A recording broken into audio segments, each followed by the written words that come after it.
ನಿವೇಶನಗಳು ಇಲ್ಲದವರಿಗೆ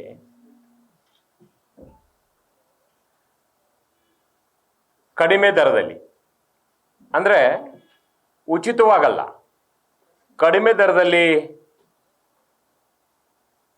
ಜನ ಸ್ವಂತ ಮನೆಯನ್ನು ಹೊಂದಬೇಕು ಅನ್ನೋ ಹಿತದೃಷ್ಟಿ ಇಟ್ಕೊಂಡು ಸರ್ಕಾರ, ಕರ್ನಾಟಕ ಗೃಹ ಮಂಡಳಿ, ನಗರಾಭಿವೃದ್ಧಿ ಪ್ರಾಧಿಕಾರ ಈ ರೀತಿಯ ಉಚಿತವಾಗಿ ಆಶ್ರಯ ಈ ಯೋಜನೆಗಳನ್ನು ತಂದಿದ್ದುಂಟು. ಇವತ್ತಿನ ದಿವಸ ಅದು ಯಾವ ಹಂತಕ್ಕೆ ಹೋಗ್ತಾ ಇದೆ ಅಂತಂದರೆ,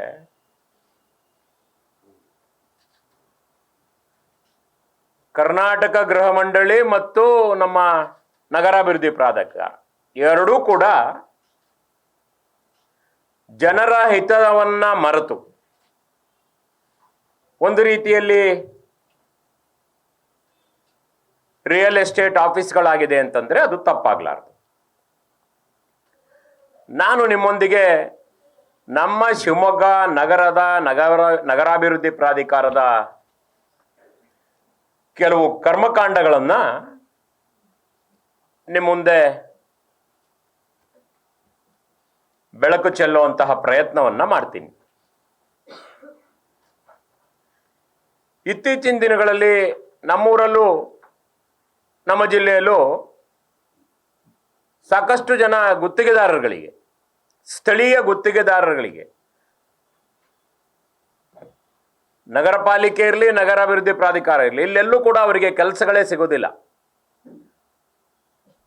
ಯಾಕೋ ಕೆಲಸ ಇಲ್ಲ ಅಂತ ಕೇಳಿದ್ರೆ ಅವ್ರು ಹೇಳೋ ಉತ್ತರ ಒಂದೇ, ಎಲ್ಲಣ್ಣ 25% ಬಿಲೋ ಹಾಕ್ತಾರೆ, 30% ಬಿಲೋ ಹಾಕ್ತಾರೆ, ಹೆಂಗಣ್ಣ ನಾವು ಹಾಕಿ ಹೆಂಗೆ ಮಾಡೋಕ್ಕಾಗ್ತಣ, ಮನೆ ಮಠ ಮಾಡ್ಕೋಬೇಕಾಗತ್ತೆ, ಅದಕ್ಕೆ ಅದ್ರ ಬದಲು ಸುಮ್ಮನೆ ಇರ್ತೀವಿ ಅನ್ನೋ ಉತ್ತರ ಬರ್ತದೆ. ಹಾಗಾದರೆ ಹೆಂಗೆ ಕೆಲಸ ಮಾಡ್ತಾರೆ ಅನ್ನೋ ಒಂದು ವಿಚಾರದಲ್ಲಿ ಬೆನ್ನತ್ತು ಹೋದಾಗ ಭಯಾನಕ ಸತ್ಯಗಳು ಹೊರಗೆ ಬರ್ತಾ ಇದೆ.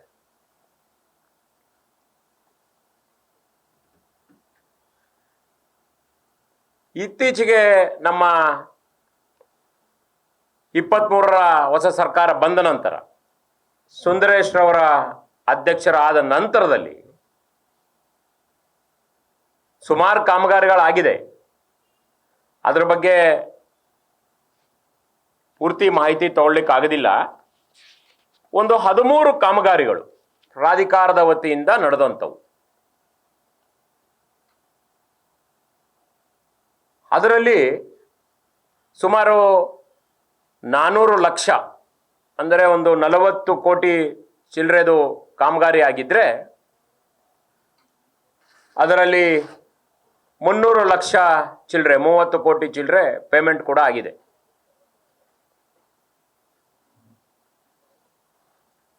ಅದರಲ್ಲಿ 8 ರಿಂದ 10 ಕೋಟಿ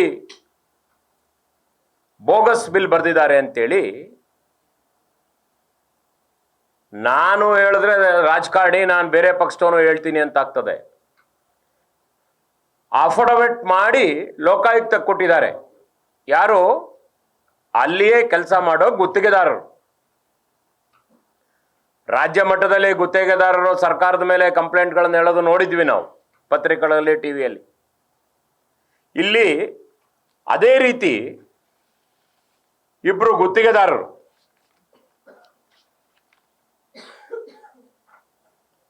ಗುರುಸಾಯಿ ಮತ್ತು ಬಸವರಾಜ್ ಅಂತ ಕಾಂಟ್ರಾಕ್ಟರ್ಗಳು ಇಬ್ರು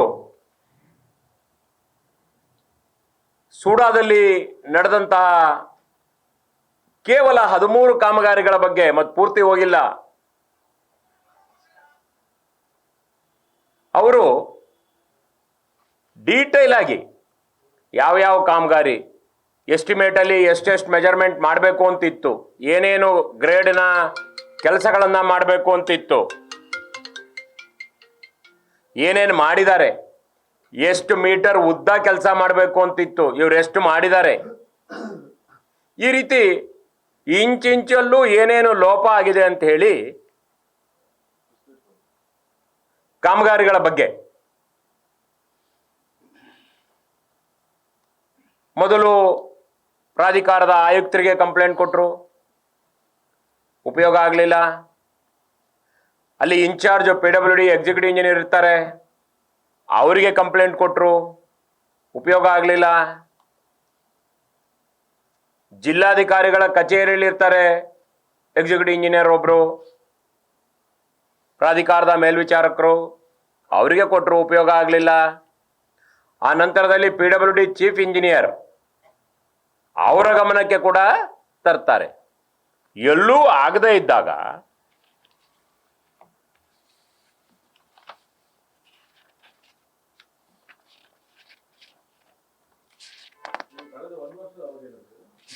ಹೌದು,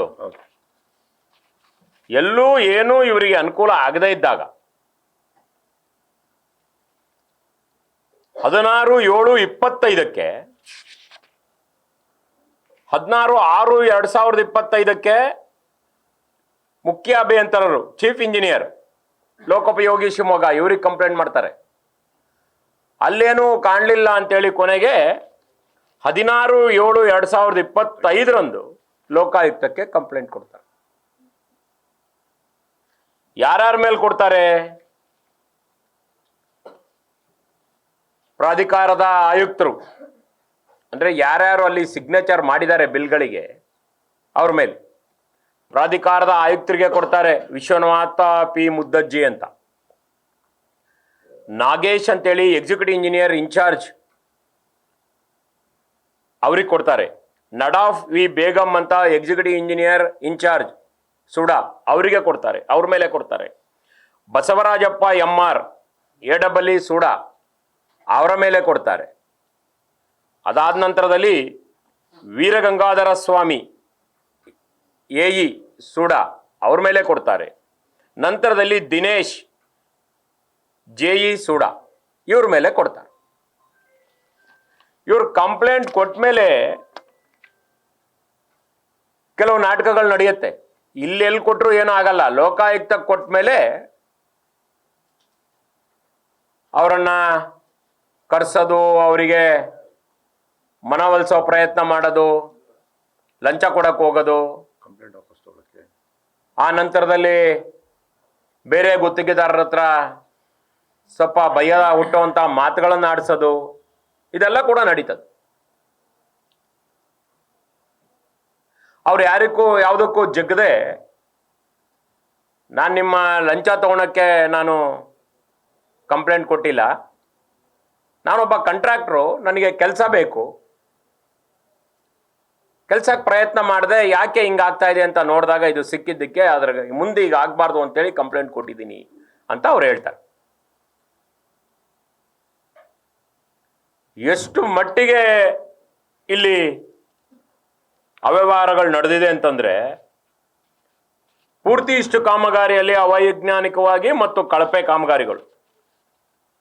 ಇದು ನಾವೇನು 40% ಅವೆಲ್ಲ ಬಿಟ್ಟೇ ಬಿಡಿ, ಪೂರ್ತಿ ಪಾರ್ಟ್ನರ್ಶಿಪ್ ವ್ಯವಹಾರ. ಇದು ಯಾವ ಪರ್ಸೆಂಟೇಜ್ನು ಮೀರಿಸಿದಂಥ ಪರ್ಸೆಂಟೇಜ್ ವ್ಯವಹಾರಗಳು ನಡೆದಿದೆ. ಇದು ಕೊಟ್ಟ ಮೇಲೆ ಒಂದು ಅಲ್ಲಿ ಬೆಳವಣಿಗೆ ನಡೀತದೆ ಪ್ರಾಧಿಕಾರದಲ್ಲಿ. ಒಬ್ಬರು ದಿನೇಶ್ ಅಂತ JEನ, ಇವರೆಲ್ಲರೂ ಸೇರಿ ಡೆಪ್ಟೇಷನ್ ಮೇಲೋ ಟ್ರಾನ್ಸ್ಫರೋ ಗೊತ್ತಿಲ್ಲ ಬೆಂಗಳೂರಿಗೆ ಕಳಿಸ್ತಾರೆ. ಸ್ವಲ್ಪ ಇದರಲ್ಲಿ ದಿನೇಶ್ ಅವರ ಮಾಡಿರುವಂಥ ಪಾತ್ರ ಸ್ವಲ್ಪ ದೊಡ್ಡದಕ್ಕಿರುತ್ತೆ. ಅವರು ಯಾರೋ ಅವರಿಗೆ ಬೇಕಾದವರಿಗೆ ಬೆಂಗಳೂರಿನವರೋ ದಾವಣಗೆರೆಯವರಿಗೋ ಕರ್ಕೊಂಡು ಬಂದು ಅವ್ರ ಹೆಸರಲ್ಲಿ ಮಾಡಿಸೋದು, ಈ ರೀತಿ ಕೆಲಸಗಳನ್ನು, ಎಲ್ಲ ಕೆಲಸಗಳು ಹೀಗೆ. ಈ ಕೆಲಸಗಳ ಪಟ್ಟಿ ಆಮೇಲೆ ಪೂರ್ತಿ ಇಡೀ ಕಂಪ್ಲೇಂಟು ಪತ್ತೊಂದು ಎಲ್ಲವೂ ನಿಮಗೆ CDF ಅಲ್ಲಿ ಕಳಿಸ್ತಾರೆ, ಯಾಕಂದ್ರೆ ತುಂಬ ಜೆರಾಕ್ಸ್ ಆಗ್ತದೆ. ಪೂರ್ತಿ ಇಂಚಿಂಚು ಮಾಹಿತಿ ಇದೆ, ಎಸ್ಟಿಮೇಟ್ದು ಇದೆ, MB ಬರ್ದಿರೋದು ಇದೆ, ಪೇಮೆಂಟ್ ಆಗಿರೋದು ಇದೆ, ಜಿಯೋ ಸ್ಟ್ಯಾಂಪಿಂಗ್ ಜೊತೆ ಫೋಟೋಸು ಇದೆ, ವಿತ್ ಫೋಟೋಸ್ ಇದೆ, ಟೈಮ್ ಸ್ಟ್ಯಾಂಪ್ ಜೊತೆ. ಒಂದು ಸುತ್ತಳತೆ 400 ಮೀಟ್ರು. ವಿಶೇಷವಾಗಿ ಹೇಳ್ಬೇಕಂದ್ರೆ ಅಟಲ್ ಬಿಹಾರಿ ವಾಜಪೇಯಿ ಬಡಾವಣೆಯಲ್ಲಿ ಪಾರ್ಕ್ ಇದೆ. ಆ ಪಾರ್ಕಲ್ಲಿ 1441 ಮೀಟ್ರ್ ಕರ್ಬ್ ಸ್ಟೋನ್ ಹಾಕಬೇಕು ಅಂತ ಇದೆ. ನಿಮ್ಗೆ ಗೊತ್ತಿದೆ ಕರ್ವ್ ಸ್ಟೋನ್ ಅಂದರೆ ಈ ಲಾಕಿಂಗ್ ಟೈಲ್ಸ್ ಆ ಕಡೆ ಈ ಕಡೆ ಲಾಕ್ ಮಾಡಿ ಇಟ್ಕೊಳ್ಳೋ ಅಂತ ಕರ್ವ್ ಸ್ಟೋನ್. ಎಸ್ಟಿಮೇಟಲ್ಲಿ ಏನಿದೆ 1441 ಮೀಟರ್ ಹಾಕಬೇಕು ಅಂತ. ಇವ್ರೇನು ಮಾಡ್ಯಾರೆ, ಕೇವಲ 518 ಮೀಟರ್ ಮಾಡಿದ್ದಾರೆ.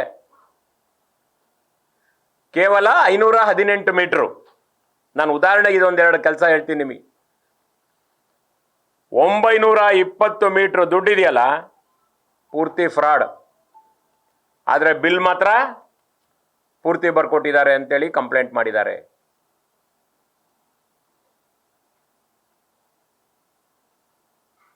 ನಿಜವಾಗಿ ಕೆಲಸ ಮಾಡೋ ಗುತ್ತಿಗೆದಾರರಿಗೆ ಕೆಲಸ ಇಲ್ಲ,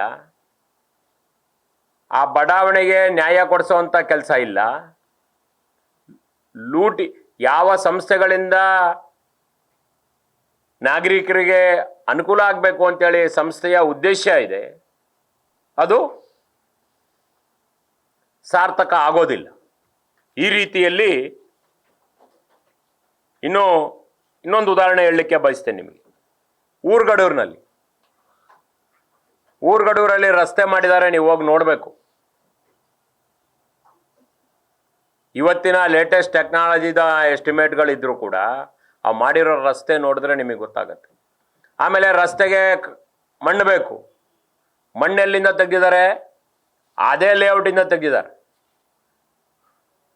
ಒಂದು CA ಸೈಟ್ ಇದೆ ಕಾರ್ನರಲ್ಲಿ. ಆ CA ಸೈಟ್ ಏನಾರು ನೀವು ಹೋಗಿ ನೋಡಿಬಿಟ್ರೆ, ಈಗಲೂ ಹೋಗಿ ನೋಡ್ಬೋದು, ಯಾರು ಇಷ್ಟು ಕಂಪ್ಲೇಂಟ್ ಕೊಟ್ಟರು ಅವ್ರು ಸರಿ ಮಾಡೋ ಪ್ರಯತ್ನ ಪಟ್ಟ್ಯಾರೆ ಸರಿ ಮಾಡ್ಕೊಳಕ್ಕೆ, ಆದರೆ ಪೂರ್ತಿ ಆಗಲ್ಲ. ಆ ಗುಂಡಿ ಹೆಚ್ಚು ಕಮ್ಮಿ 10 ಅಡಿಯಷ್ಟು ಗುಂಡಿ ತೆಗೆದಿದ್ದಾರೆ. ಮಣ್ಣು ದೊಡ್ಡ ಗುಂಡಿ ಮಾಡ್ಯಾರೆ. ಆ ಗುಂಡಿಯಿಂದ ಮಣ್ಣು ತೆಗಿಯೋದು, ಇಲ್ಲಿ ರಸ್ತೆಗೆ ಹಾಕ್ಕೊಳೋದು, ಆ ಗುಂಡಿಯಿಂದ ಮಣ್ಣು ತೆಗಿಯೋದು, ಬೇರೆ ಬೇರೆ ಕೆಲಸಕ್ಕೆ ಉಪಯೋಗಿಸ್ಕೊಳೋದು. ಎಸ್ಟಿಮೇಟ್ನಲ್ಲಿ ಇವರಿಗೆ ಮಣ್ಣಿಗೂ ದುಡ್ಡು ಕೊಡುತ್ತೆ, ಎಲ್ಲದಕ್ಕೂ ದುಡ್ಡು ಕೊಟ್ಟಿರುತ್ತೆ. ಬಾಕ್ಸ್ ಟ್ರೈನ್ಗಳು ಮಾಡೋದು, ಬಾಕ್ಸ್ ಟ್ರೈನಿಗೆ ಕಬ್ಬಣ ಇದೆ, ಆ ಕಬ್ಬಣ ಅರ್ಧಕ್ಕಷ್ಟು ಕಮ್ಮಿ ಹಾಕೋದು ಬಾಕ್ಸ್ ಟ್ರೈನಿಗೆ, ಕಾಂಕ್ರೀಟ್ ಮುಚ್ಕೊಂಡು ಹೋಗುತ್ತೆ, ಯಾರಿಗೆ ಕಾಣಲ್ಲ, ಗೊತ್ತಿಲ್ಲ. ಅಲ್ಲಿ ಏನಾರ ಮನೆಗಳಿದ್ರೆ ಯಾರು ನೋಡ್ರಿ ಹಿಂಗೆ ಮಾಡ್ತೀರಂತ ನಿಮ್ಮಂಥವ್ರಿಗೋ ನಮ್ಮಂಥವ್ರಿಗೋ ಯಾರಿಗೋ ಕಂಪ್ಲೇಂಟ್ ಮಾಡೋರು. ಇಲ್ಲಿ ಯಾರೂ ಇಲ್ಲ, ಯಾರ್ಯಾರು ಓಡಾಡಲ್ಲ. ಸೂಡಾದಲ್ಲಿ ಕೆಲಸ ಮಾಡೋರಿಗೆ ಅದೊಂದು ದೊಡ್ಡ ಬೆನಿಫಿಟ್. ಕೆಲಸ ಏನು ನಡೀತಿದೆ ಅಂತೇಳಿ ಕಾಂಟ್ರಾಕ್ಟ್ರಿಗೆ ಗೊತ್ತು, ಇಂಜಿನಿಯರಿಗೆ ಗೊತ್ತು, ಅಷ್ಟು ಬಿಟ್ಟರೆ ಇನ್ಯಾರಿಗೆ ಗೊತ್ತಿರಲ್ಲ. ಅಲ್ಲಿ ಬಾಕ್ಸ್ ಟ್ರೈನು ರಸ್ತೆ ಮೇಲೆ ಮನೆಗಳಾಗಬೇಕು, ಫೌಂಡೇಶನ್ ಇರಬೇಕು. ಇವರು ಆ ಸೈಟ್ನ ಗುಂಡಿಗೆ ತಗೊಳ್ಬಿಟ್ಟಿದ್ದಾರೆ ಎಲ್ಲ ನಿವೇಶನಗಳು. ಹಿಂಗೆ ನಿಂತ್ಕೊಂಡ್ರೆ ರೋಡಿಂದ ಕೆಳಗೆ ನೋಡಬೇಕು. ಅಲ್ಲಿ ಸೈಟ್ ತೊಗೊಂಡು ಅವ್ನು ಗತಿ ಹೇಳ್ರಿ ಮನೆ ಕಟ್ಟೋಷ್ಟೊತ್ತಿಗೆ ಏನಾಗಬೇಕು ಅಂತ. ಈ ರೀತಿಯ ಅವ್ಯವಹಾರಗಳು ನಡೆದಿದೆ. ಇದಕ್ಕೆ ಹೊಸ ಜಿಲ್ಲಾಧಿಕಾರಿಗಳು ಬಂದಿದ್ದಾರೆ.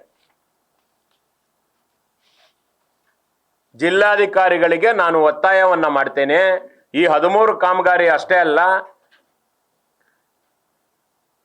ಸುಂದರೇಶ್ ರವರು ಯಾವತ್ತು ಅಧ್ಯಕ್ಷರಾದರು ಅವತ್ತಿನಿಂದ ಇವತ್ತಿನ ತನಕ ಏನೇನು ಕಾಮಗಾರಿಗಳು ನಡೆದಿದೆ ಅದೆಲ್ಲವನ್ನ ಕೂಡ ಸಂಪೂರ್ಣವಾಗಿ ತನಿಖೆ ಮಾಡಿಸಬೇಕು.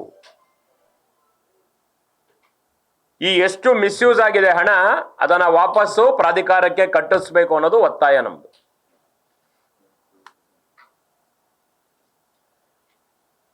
ಹೊಸ ಜಿಲ್ಲಾಧಿಕಾರಿಗಳು ಬಹಳ ಜನ ಸಂತೋಷ ಪಡೋ ರೀತಿಯಲ್ಲಿ ಆಟೋದಲ್ಲೆಲ್ಲ ಓಡಾಡಿ ಊರಲ್ಲಿ ಎಲ್ಲೆಲ್ಲಿ ಏನೇನಾಗಿದೆ ಅಂತ ನೋಡ್ತಾ ಇದ್ದಾರೆ ಅಂತೇಳಿ ತಮ್ಮ ಮೂಲಕ ನಾವು ನೋಡಿದೀವಿ. ಈಗ ಅವ್ರಿಗೆ ಕಣ್ಣಿಗೆ ಕಾಣೋ ಹಂಗೆ ಇಷ್ಟೂ ಕೂಡ ಇದೆ.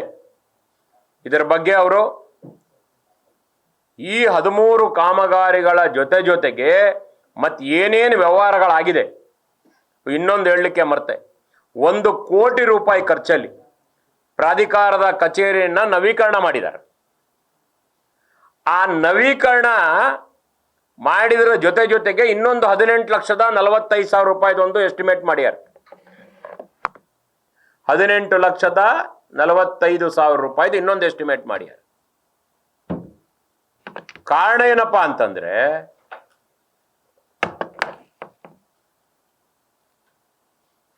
ಅದರಲ್ಲಿ ಅಡಿಷನಲ್ ವರ್ಕ್ ಆಗಿದೆ ಅಂತ.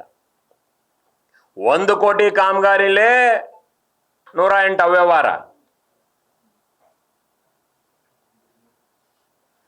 ಅದಕ್ಕೆ ಅಡಿಷನಲ್ ವರ್ಕು ಸಾಕಾಗಿಲ್ಲ ಅಂತೇಳಿ ಮತ್ತೆ 18,45,000 ಮಾಡಿ ಅದಕ್ಕೆ ವರ್ಕ್ ಆರ್ಡರ್ ಕೊಟ್ಟಾರೆ. ಅಷ್ಟರೊಳಗೆ ಈ ಕಂಪ್ಲೇಂಟ್ಗಳೆಲ್ಲ ಆದ್ಮೇಲೆ ಅದು ಇನ್ನೂ ಪೇಮೆಂಟ್ ಆಗಿಲ್ಲ. ಪುಣ್ಯಕ್ಕೆ 18,45,000 ಚಿಲ್ಲರೆ ಇನ್ನೂ ಪೇಮೆಂಟ್ ಆಗಿಲ್ಲ. ಈ ರೀತಿಯ ವ್ಯವಸ್ಥೆ ನಮ್ಮ ಪ್ರಾಧಿಕಾರದಲ್ಲಿ ನಡೀತಾ ಇದೆ. ಇನ್ನು ಇದೆಲ್ಲ ಆಗಿ ನಿವೇಶನ ಹಂಚಿ ನಿವೇಶನ ಕೊಡೋದು ತಗೊಳ್ಳೋ ಅಷ್ಟೊತ್ತಿಗೆ ಇನ್ನೇನೇನಿದೆಯೋ ಗೊತ್ತಿಲ್ಲ. ಈಗ ಅವರೆಲ್ಲ ಬ್ಯುಸಿ ಇರೋದು ಯಾವುದರಲ್ಲಿ ಅಂತಂದರೆ, ನಿನ್ನ ಜಮೀನು ಗ್ರೀನ್ ಬೆಲ್ಟ್ ಆಗತ್ತೆ ಬಾ, ನಿನ್ನ ಜಮೀನು ಯೆಲ್ಲೋ ಬೆಲ್ಟ್ ಆಗಬೇಕಂದ್ರೆ ಏನು ಮಾಡಬೇಕು, ಈ ವ್ಯವಸ್ಥೆಯಲ್ಲಿ ನಡೀತಾ ಇದೆ. ಜಿಲ್ಲಾಧಿಕಾರಿಗಳಿಗೆ ತಮ್ಮ ಮೂಲಕ ಒತ್ತಾಯವನ್ನು ಮಾಡ್ತೇನೆ, ಸಮಗ್ರವಾಗಿ ತನಿಖೆ ನಡೆಸಿ ಯಾರೇ ಅಧಿಕಾರಿಗಳು ಎಷ್ಟೇ ಇನ್ಫ್ಲುಯೆನ್ಸ್ ಇರ್ಬೋದು ಅವರಿಗೆ ತಕ್ಕ ಶಿಕ್ಷೆಯನ್ನು ಕೊಡಿಸ್ಬೇಕು. ಆಮೇಲೆ ಏನು ದುರುಪಯೋಗ ಆಗಿದೆ ಹಣ ಅದು ವಾಪಸ್ಸು ಪ್ರಾಧಿಕಾರಕ್ಕೆ ಬರಬೇಕು ಅಂತೇಳಿ ಒತ್ತಾಯವನ್ನು ಮಾಡ್ತೇನೆ. ಕಂಪ್ಲೇಂಟ್ ಮಾಡಿರೋ ಬಸವರಾಜು ಯಾರು? MR ಬಸವರಾಜ್ ಅಂದ್ರೆ ಯಾರು? ಬಸವರಾಜಪ್ಪ MR ಅಂದ್ರೆ ಅಸಿಸ್ಟೆಂಟ್ ಎಡಬಲಿ. ಗುರುಸ್ವಾಮಿ ಮತ್ತೊಬ್ಬರು ಬಸವರಾಜ್ ಅಂತೇಳಿ ಅವರ ಇನ್ಶಿಯಲ್ ಬೇಕಾ? ಅವ್ರದ್ದು ಅಡ್ರೆಸ್ಸು ಹೇಳ್ತೀನಿ ಬೇಕಾ? ಗುರುಸಾಯಿ.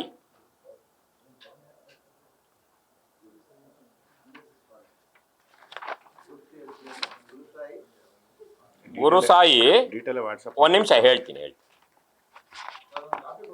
ಕೊಡ್ತೀನಿ. ಎಲ್ಲ PDF ಕೊಡ್ತಾರೆ ನಿಮಗೆ. ಅಣ್ಣ HC Basavaraj, Kuvempu Nagar, double road, NES ಬಡಾವಣೆ, ಶಿವಮೊಗ್ಗ, ಶಾಕಂಬರಿ ನಿಲಯ, ಶಿವಮೊಗ್ಗ. ಅವ್ರಿಗೆ ಬೇಕಾದ್ರೆ ತಾವು ಮಾತಾಡ್ಬೋದು. ಅವ್ರ ಮೊಬೈಲ್ ನಂಬರು ಕೊಡ್ತೀನಿ, ಎಲ್ಲ ಕೊಡ್ತೀವಿ. ಇನ್ನೊಂದು ಗುರುಸಾಯಿ, ಸಾನ್ವಿ ಲೇಔಟು, ಬೊಮ್ಮನಕಟ್ಟೆ, ಶಿವಮೊಗ್ಗ.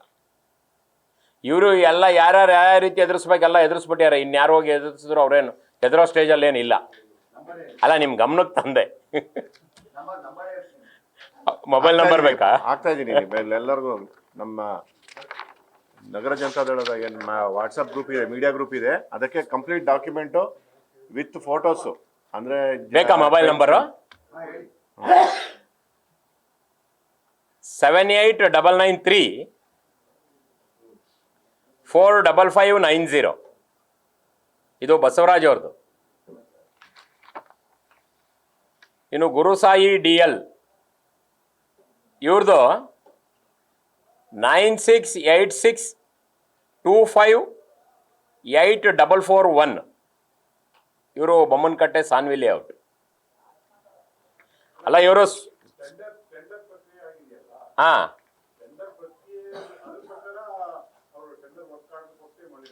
ಟೆಂಡರ್ ಪ್ರಕ್ರಿಯೆ ಕರೆದಿದ್ದಾರೆ. ಟೆಂಡರ್ ಪ್ರಕ್ರಿಯೆಯಲ್ಲಿ ಎಸ್ಟಿಮೇಟಲ್ಲಿ ಎಷ್ಟಿರಬೇಕೋ ಅಷ್ಟು ಕೆಲಸ ಆಗಿಲ್ಲ ಅನ್ನೋದು ಇವರ ಅಫಿಡವಿಟ್ ಕೊಟ್ಟು ಕಂಪ್ಲೇಂಟ್ ಮಾಡಿದ್ದಾರೆ ಲೋಕಾಯುಕ್ತದ ಮುಂದೆ. ಅವರು ನೋಟಿಸ್ ಕೊಟ್ಟಿರ್ಬೋದು, ಪತ್ರ ವ್ಯವಹಾರ ನಡೀತಾರೆ. ನೋಟಿಸ್ ಕೊಟ್ಟಿರ್ಬೋದು, ಕರೆದು ಎಂಕ್ವೈರಿ ಮಾಡಬೇಕು, ಇಬ್ಬರಿಗೂ ಎದುರ ಬದ್ರ ಮಾಡಬೇಕು. ಅವ್ರದ್ದೇ ಕೆಲವು ಕಾನೂನುಗಳಿದೆ.